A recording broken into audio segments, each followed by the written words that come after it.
کرنا ہے. گورے وہ جو اسلام دشمن قوتیں ہیں ان کی خواہش تھی کہ نکاح سرے سے کیا ہی نہ جائے. ہم نے اس کے اپوزٹ چلنا ہے. ہم نے کیا کرنا ہے. ہمارے مذہب نے کیا کہا ہے؟ نکاح کے بغیر زندگی نہیں ہے. دوسری بات انہوں نے یہ کیا کہ نکاح دیر سے کرنا ہے. ہم نے اس کے الٹا کیا کرنا ہے؟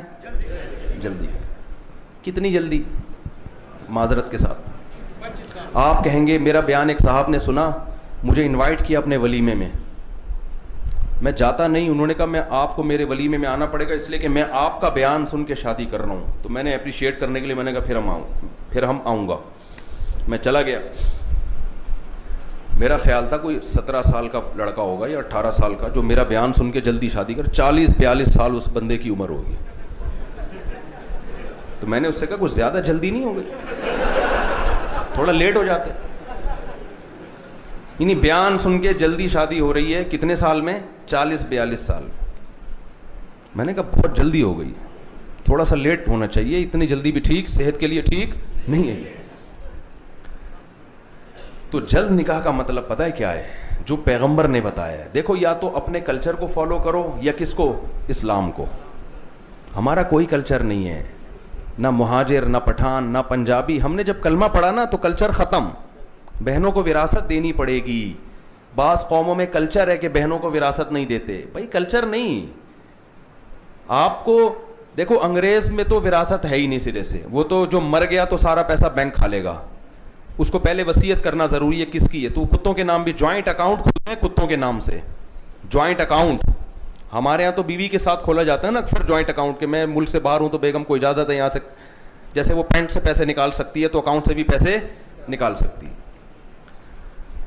تو پینٹ سے پتہ نہیں چلتا کتنے پیسے نکلے, اکاؤنٹ سے کم از کم پتہ چل جاتا ہے. تو یہ فائدہ ہوتا ہے جوائنٹ اکاؤنٹ کھلوانے میں, ورنہ وہ پتلون سے کیا پتہ کتنے نکال رہے گا, گن کے تھوڑی رکھتا ہے آدمی. تو اس لیے لوگ اب سمجھداری کا مظاہرہ کرتے ہیں, اکاؤنٹ کھلواتے ہیں تو اس سے پتہ چلتا ہے بھائی اتنے نکالیں. یہ ایک آپ کو گر دے کے جا رہا ہوں میں. تو انگریزوں کے ہاں جوائنٹ اکاؤنٹ کھل رہے ہیں کس سے؟ کتوں کے. تو یہ بھی ہو رہا ہے معاشرے میں. تو جب نکاح نہیں ہوگا تو پھر یہی ہے, اولاد تھوڑی, پھر تو کتے ہی اولاد بنیں گے آپ کی. تو جلد نکاح کی جو اسلام نے, میں کہہ رہا ہوں کلچر کو فالو مت کرو. کس کو فالو کرو؟ جنت اور جہنم میں کوئی پٹھان, پنجابی, مہاجر, سرائکی کی بیس پہ نہیں جائے گا. اگر اس بیس پہ جاتا تو بلال حبشی تو جنت میں جا ہی نہیں سکتے تھے. ہمارے نبی عربی, قریشی, ہاشمی, اور ہمارے نبی کی تلوار سب سے پہلے جو غزوہ بدر میں چلی ہے سامنے عرب, قریشی اور ہاشمی. قوم پرستی کا جڑ سے خاتمہ کر دیا. سب سے پہلے میرے پیغمبر کی جو تلوار اٹھی اپنی قوم کے خلاف, اپنے قبیلے کے خلاف, اپنے چاچے ماموں کے خلاف اٹھی ہے سب سے پہلے.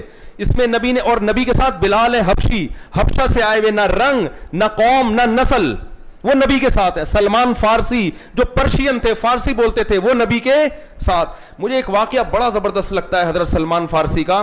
حضرت عثمان کا دور حکومت تھا شاید, یا حضرت عمر کا. حضرت سلمان فارسی نے ایران پہ چڑھائی کی. کس ملک پہ؟ ایران, جو ان کا اپنا کنٹری تھا. ایران کا ایک قلعہ فتح کرنا تھا, اور صحابہ کرام کی فوج میں کمانڈر کون تھے؟ حضرت سلمان فارسی. تو صحابہ نے ارادہ کیا ہم فوراً حملہ کرتے ہیں. حضرت سلمان فارسی نے کہا نہیں, مجھے نبی نے حکم دیا ہے جب تک دعوت نہ دے دو حملہ نہ کرو. تو حضرت سلمان فارسی اپنی قوم کو دعوت دینے کے لیے گئے جہاد سے پہلے.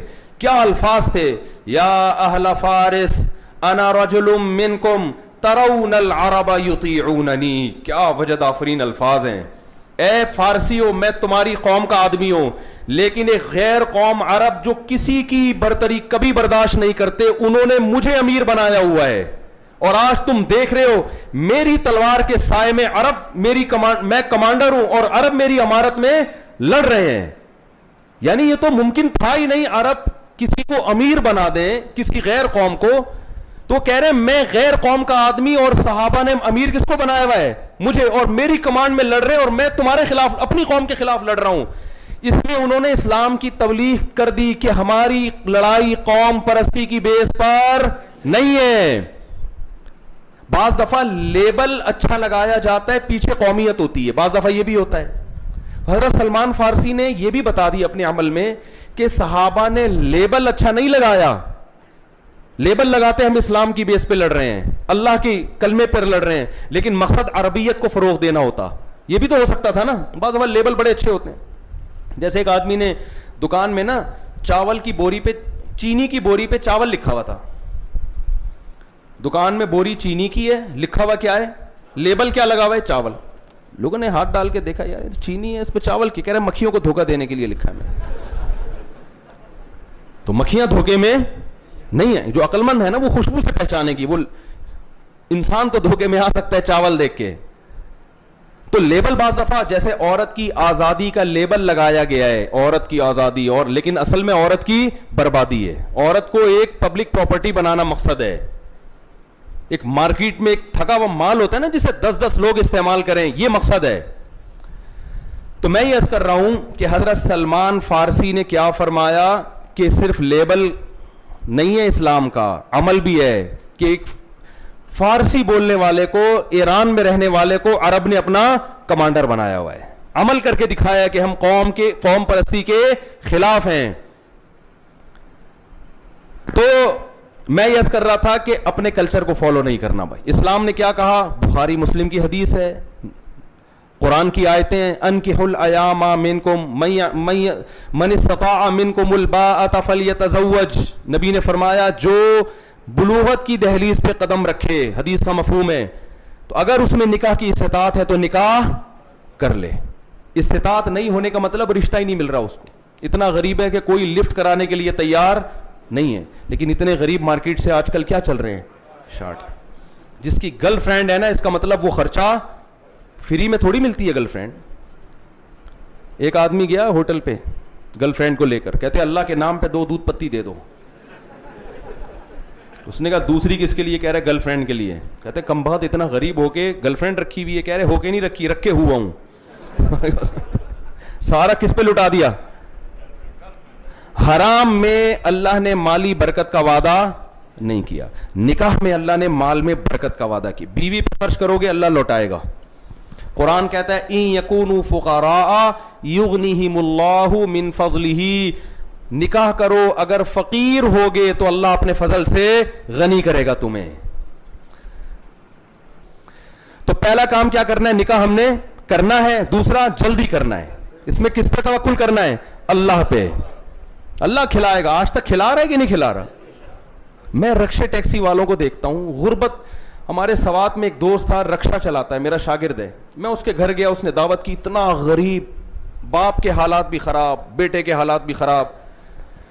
ایک دن کیا ہوا, مجھے کہتا ہے مفتی صاحب میری شادی ہے, اس میں آپ نے آنا ہے. میں نے کہا بھائی تیری شادی, تمہارے تو ابا کی آمدن بھی نہیں ہے, تمہاری تو اپنی آمدن بھی نہیں ہے, روزگار ہی نہیں ہے, شادی بھی کر رہے. اس نے کہا ہمارے ہاں یہ نہیں دیکھا جاتا کہ آمدن ہے یا نہیں ہے, بچہ بالغ ہو گیا کرنی ہے, کوئی مسئلہ نہیں. اور ہو گئی, 1 سال ہو گیا ماشاءاللہ. میں گیا اس کے ولیمے میں, کچھ بھی نہیں تھا بیچارے کے پاس. کوئی بات نہیں, میں نے کہا اللہ اس میں انشاءاللہ برکت دے گا. برائی سے بچ گئے, زنا سے بچ گئے. غریب آدمی بھی لڑکیاں رکھتا ہے, گرل فرینڈ بناتا ہے آج کل. اس وقت اس کو یہ نہیں دیکھتا کہ میں بے روزگار ہوں یا کیا ہوں. غریب کو رشتہ ملتا ہے. غریب لوگ کہتے ہیں نا غربت میں کیسے لڑکی کو کھلائیں گے. بھائی ایسی لڑکی سے شادی کرو جس کا باپ آپ سے بھی زیادہ غریب ہو. اب سوات میں جو وہ غریب فیملی تھی, انہوں نے ایسی جگہ شادی کی جو ان سے بھی زیادہ غریب. اس کے باپ وہ بھی نہیں کھلا پا رہا جو اس لڑکے کا باپ اپنی اولاد کو کھلا رہا ہے. تو وہ انہوں نے دے دی. انہوں نے کہا چلو ہمارے یہاں سے تو اچھا ہی کھائے گی نا. یہ اعتراض کہ میں غریب ہوں شادی نہیں کر سکتا, یہ وہ کرے گا جو سب سے زیادہ دنیا میں غریب ہو. سمجھتے ہو, وہ کہے گا بھائی مجھے کوئی بیٹی دینے کے لیے تیار نہیں ہے. لیکن آپ اگر غریب ہیں تو آپ سے زیادہ غریب آپ کو دینے کے لیے تیار ہو جائے گا. آپ خود تیار نہیں ہیں تو کر لیتے ہیں. اور ہم نے ایسے کروڑ پتی بھی دیکھے ہیں, کتنے ڈالر کما رہے ہیں, لیکن بھائی جب تک اپنے پاؤں پہ کھڑا نہیں ہوگا, اور پاؤں پہ کھڑے ہوتے ہوتے 50 سال کا ہو جاتا ہے, پھر میرے بھائی وہی بات ہے. معذرت کے ساتھ مثال تھوڑی سی نازیبا ہے. ایک بوڑھے کے سامنے بادام آئے, وہ غریب تھا, اس نے کبھی بادام نہیں کھائے تھے. تو جب بادام آئے تو کہنے لگا ہائے ہائے.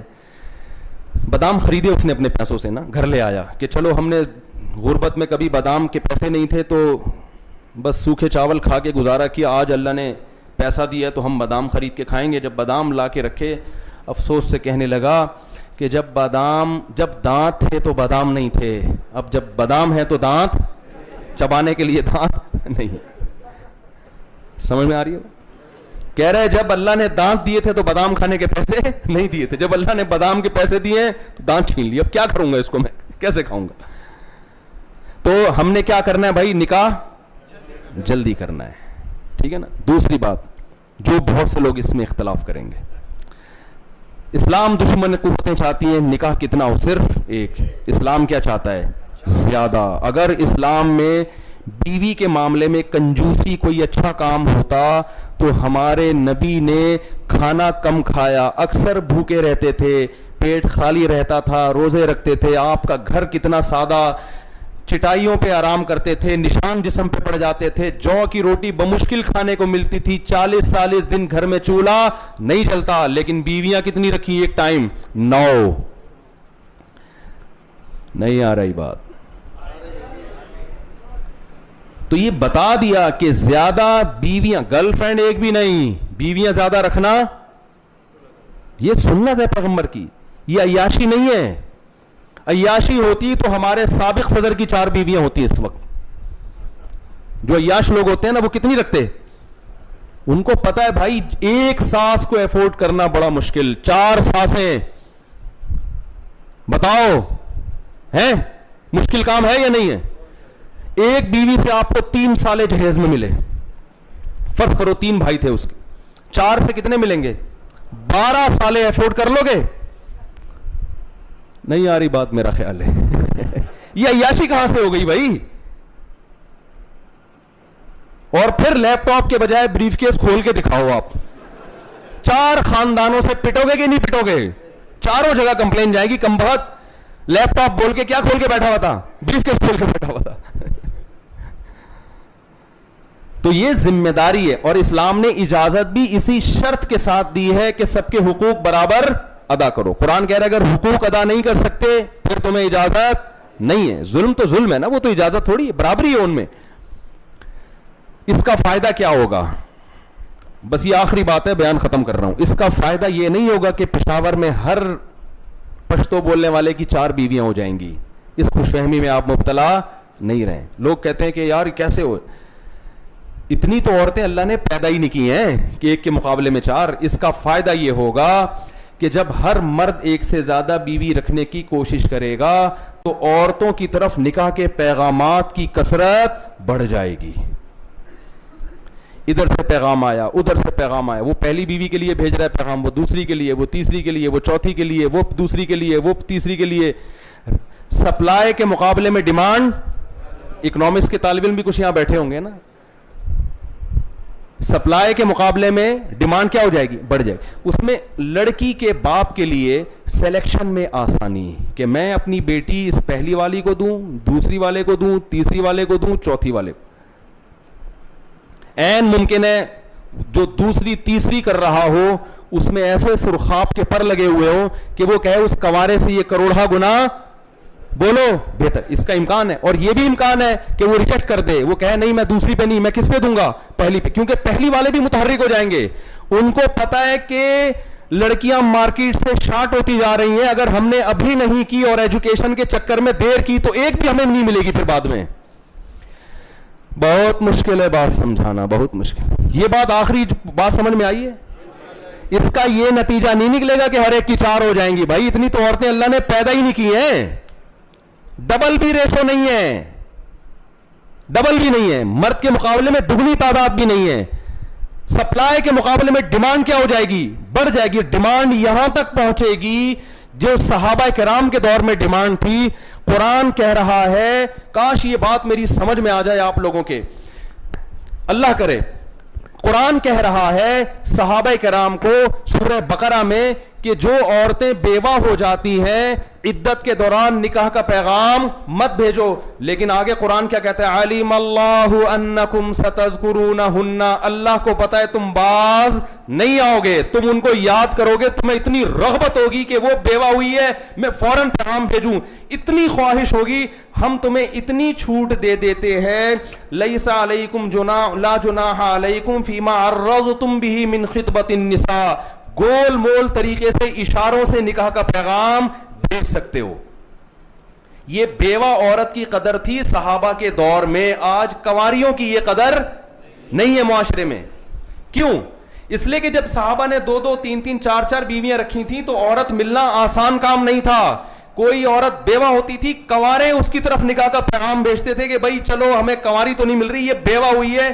تو صحابہ کو یہ خطرہ ہوتا تھا جیسے ہی عدت ختم ہوگی اتنے سارے پیغامات آئیں گے کہ ہم کیا ہو جائیں گے, ہمیں مسترد کر دیا جائے گا, ایک سے ایک رشتہ آئے گا. تو قرآن نے کہا اشارتاً پیغام دے سکتے ہو. کیا مطلب؟ جیسے بعض عورتوں کو نبی نے نکاح کا پیغام بھیجا صحابہ کے لیے. کیسے؟ کہ ان سے کہا کہ جب تمہاری عدت پوری ہو جائے تو سب سے پہلے کسے اطلاع دینا؟ مجھے. یہ نبی نے حضرت فاطمہ سے فرمایا کہ سب سے پہلے کس کو اطلاع دینا ہے؟ بولو, مجھے ضرور بتانا. اور وہ کیوں؟ اس لیے کہ حضرت زید ابن حارثہ جو نبی کے چہیتے تھے, آپ صلی اللہ علیہ وسلم ان کا نکاح کس سے کرنا چاہتے تھے؟ یہ غالباً فاطمہ بنت ثابت تھیں یا فاطمہ بنت جبیلہ, مجھے ان کا پورا نام یاد نہیں ہے. تو زید ابن حارثہ سے یہ نکاح کرنا چاہتے تھے نبی صلی اللہ علیہ وسلم ان کا. تو حضرت فاطمہ کہتی ہیں میں جب بیوہ ہوئی تو جیسے ہی میری عدت پوری ہوئی ہے عرب کے سرداروں کے پیغامات آنا شروع ہو گئے. ایک بیوہ عورت کی عدت پوری ہو رہی ہے اور پیغام کون بھیج رہا ہے؟ عرب کے بڑے بڑے سردار. لیکن مجھے نبی نے بتایا تھا کہ جیسے ہی عدت پوری ہو کس کو بتانا ہے؟ مجھے اطلاع دینی ہے. اطلاع دی. فرمایا کہ نبی نے اپنے منہ بولے بیٹے کے لیے مجھے نکاح کا پیغام دیا. آج ہمارے معاشرے میں کراچی اور لاہور میں تو تباہی پھیل چکی ہے. آپ کو بتا دوں بہت معاملہ, جس کے بیٹی پیدا ہو جائے وہ رونا شروع کر دیتا ہے. یہاں ابھی اتنی معاملات خراب نہیں ہیں لیکن ہو جائیں گے, آپ اس خوش فہمی میں نہ رہیں. وہاں تو میں نے خود روتے ہوئے دیکھا, اچھے پڑھے لکھے لوگوں کو بچی پیدا ہوئی, باپ بھی رو رہا ہے ماں بھی رو رہی ہے. تو یہ حالات یہاں بھی پیدا ہوں گے فیوچر میں. تو یہ سپلائی کے مقابلے میں کیا ہوگا؟ ڈیمانڈ. اس میں عورت کے لیے, لڑکی کے باپ کے لیے, اپنی بیٹی کے لیے اچھے رشتوں کا تلاش کرنا آسان ہو جائے. پھر اس کی مرضی, کنوارے کو دے, دوسری والے کو دے, وہ اس کی ہیڈک ہے, کیونکہ آپ کے ارادے سے تھوڑی ہو جائے گی. آپ نے میں سے ہر شخص نے ارادہ کہ میں 4 کروں گا, تو پیغام بھیج کے تو دیکھو آپ بولے گا بھائی کیا کیوں دوں؟ اس کو وہ جب دے گا جب مجبور ہوگا, یا آپ کے اندر کوئی بہت زیادہ کوالٹی ہوگی. تو اس میں فائدہ لڑکیوں کو ہے, مرد تو ذمہ داری میں پھنسے گا. فائدہ کس کو ہے؟ عورت کو فائدہ. اس کے لیے کفو میں رشتہ, اس کے ہم پلہ, اس کے ابھی جو ہو رہا ہے, ماسٹر لڑکیاں میٹرک پاس سے شادیاں کر رہی ہیں, مجبور ہیں وہ. پی ایچ ڈی لڑکیاں 8ویں سے بھاگے ہوئے سے, میں نے خود پڑھائے ہیں نکاح. ڈاکٹر لڑکی کا میں نے 8ویں سے بھاگے ہوئے سے پڑھایا ہے یا میٹرک سے بھاگے ہوئے سے. لیکن وہ لڑکی مجبور ہے, وہ اس کو کوئی انسان کا بچہ ہی نہیں مل رہا, کوئی ڈھنگ کا آدمی. اس نے کہا چلو یہ آدمی ہونا کافی ہے. لیکن پھر طلاقیں ہوں گی کہ نہیں ہوں گی؟ وہی ہوا تھوڑے دن میں اطلاع آ گئی کہ وہ اتنا نالائق آدمی تھا. ابے تیرے کو ڈاکٹر لڑکی مل گئی ہے تو اب شکر ادا کر اللہ کا. وہ کم بخت ذہن کا بھی ان پڑھ, وہ ہنی مون منانے اپنی بیگم کو لے کے جا رہا ہے بیگم کے خرچے پہ. یہاں سے ان کے اختلافات, بلکہ بیگم بھی نہیں, اس نے کہا آدھا خرچہ میرا, آدھا. بالکل انگریز سسٹم نا. وہاں گرل فرینڈ کو بھی اپنے خرچے پہ برگر نہیں کھلایا جاتا, گرل فرینڈ کو بھی. ہمارے یہاں تصور ہے کہ بیگم کے لیے, اور بیگم بھی نئی نویلی دلہن ہو, آپ 2 پیپسی لے کر آئے, دلہن کو دی آپ نے اور کہا اس کے پیسے دو, اسی وقت طلاق مانگے گی نہیں مانگے گی؟ کیا خیال ہے بھائی؟ تو وہ مجھے اس ڈاکٹر لڑکی نے فون کر کے بتایا کہ ہنی مون پہ ہم جا رہے ہیں, فرسٹ ٹائم, ایک تو یہ میٹرک پاس ہے, میں نے شادی کر لی. میں نے کہا چلو یار کوئی بات نہیں, میں ڈاکٹر ہوں, کوئی مسئلہ نہیں ہے. ہنی مون پہ آدھا خرچہ کہہ رہا ہے, کون کرے گا؟ تم, آدھا میں. میں نے کہا میں تو جوڑ کی بات کرتا تھا, میں نے کہا برداشت کرو برداشت.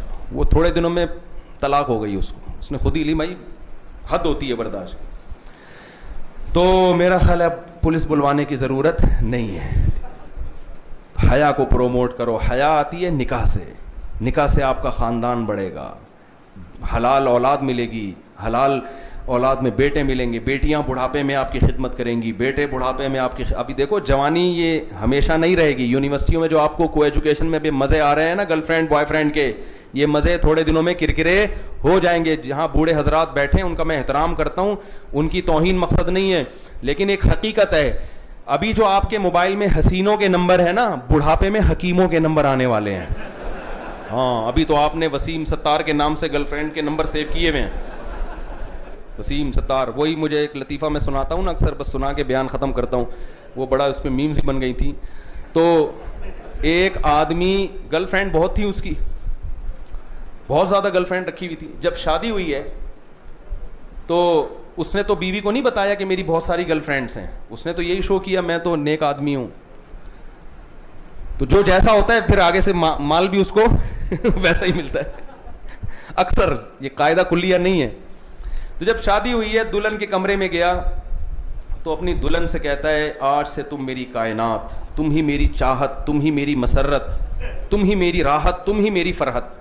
وہ تو ویسے ہی بتا رہے بھائی, فرحت بھی تم, خوشی بھی تم, راحت بھی تم, مسرت بھی تم, کائنات بھی, سب کچھ تم. یہ اس کا بیچارے کا مقصد یہ نہیں تھا کہ گرل فرینڈ کے نام, وہ سمجھی اپنی لڑکیوں کے نام بتا رہا ہے. یہ اس نے کہا آج سے تم ہی میری فرحت, تم ہی میری مسرت, تم ہی میری راحت, تم ہی میری کائنات.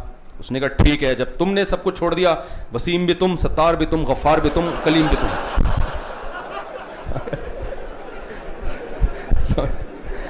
وسیم بھی تم, غفار بھی تم, ستار بھی تم اور کلیم بھی تم. وہ حیران سٹ پٹا گیا, یہ کیا ہو رہا ہے بھائی. تو بھائی یہ کلچر اچھا لگتا ہے؟ ہاں, اچھا نہیں لگتا تو پھر جو کہہ رہے ہیں نا, میں اپنی بات تھوڑی کر رہا ہوں, میں تو اللہ رسول کی بات کر رہا ہوں, پھر اسی پہ آ جاؤ. اللہ ہمیں سمجھنے کی, عمل کرنے کی